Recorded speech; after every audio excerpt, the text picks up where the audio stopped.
Welcome back to the channel. My name is Loki, and I'm glad that you came back to watch or listen to the Bucket Woman saga.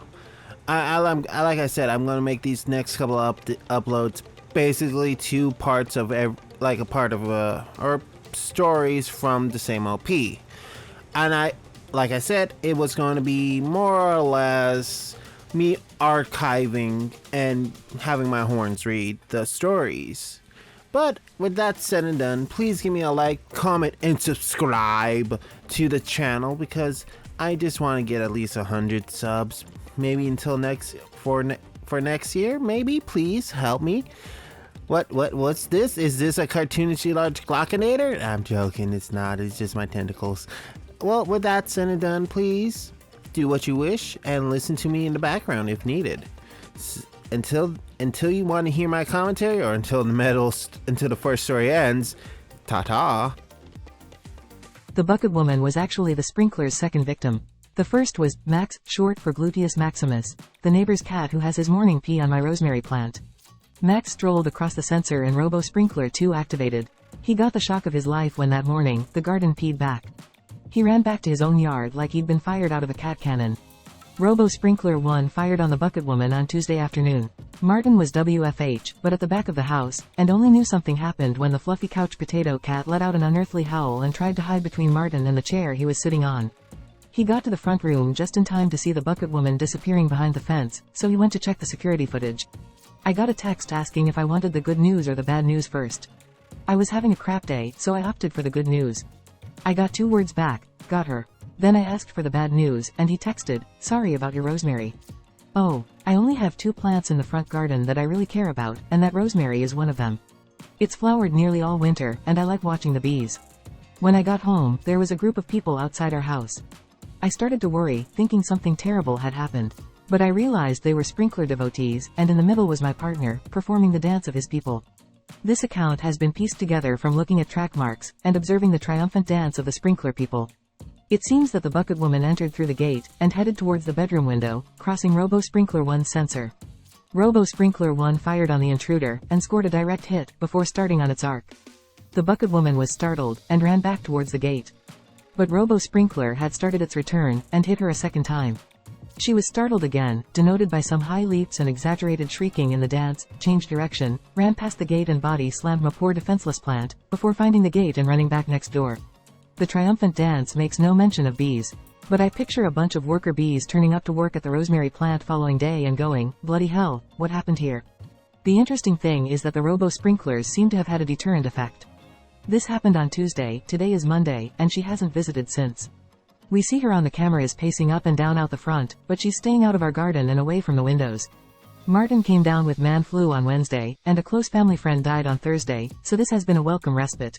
Nor have we been visited by authorities. Following up allegations I am keeping unlicensed bees or that my fluffy couch potato is really the hound of the Baskervilles. It's as if a couple of squirts of cold water have shocked some reality into her.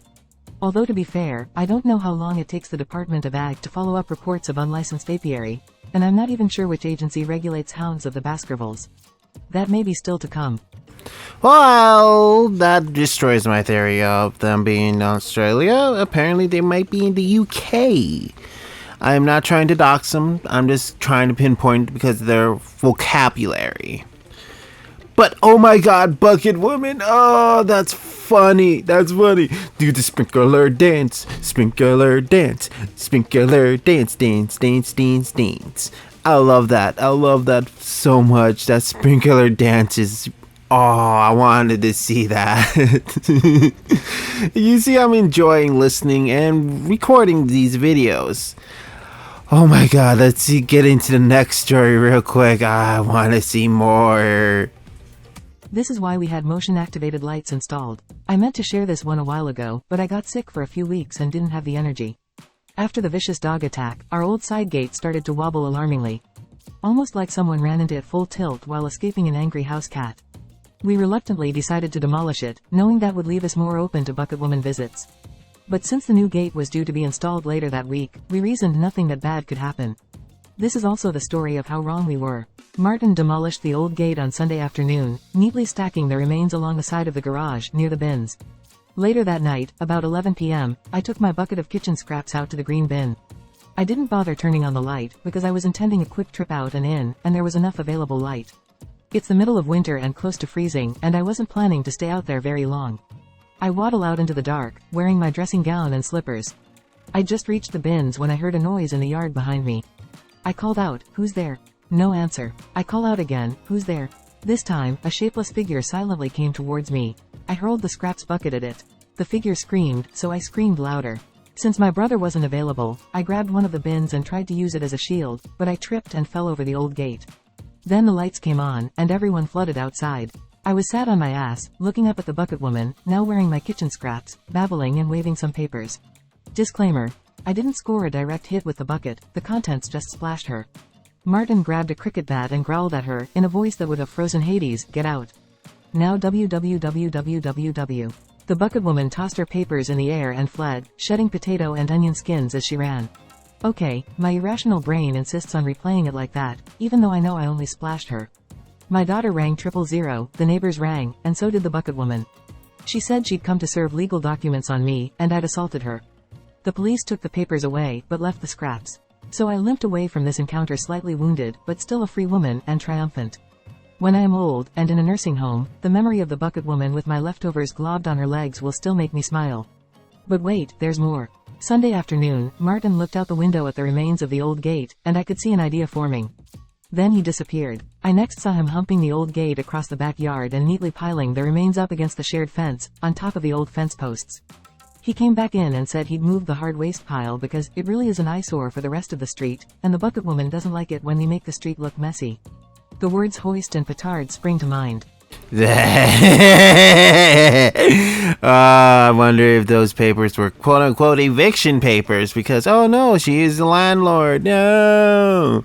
I think they bought the house because I don't want to know what's on those papers. Probably something stupid or probably a fake lawsuit. Like, hey, you gotta get out of here before I sue you. I highly doubt that she had the money. She's not that smart either. She got hit by a bucket. No wonder she's called Bucket Woman. Either way, I am enjoying these stories, and if you want to see something different, please leave a comment saying, hey, can you do something different, and maybe something anime related, because you said you were a big weep, and I will gladly do something like that. Until next time, thank you for watching. Please leave a comment, and maybe say, hey, nice video. It might boost my morale. Until then, ta-ta.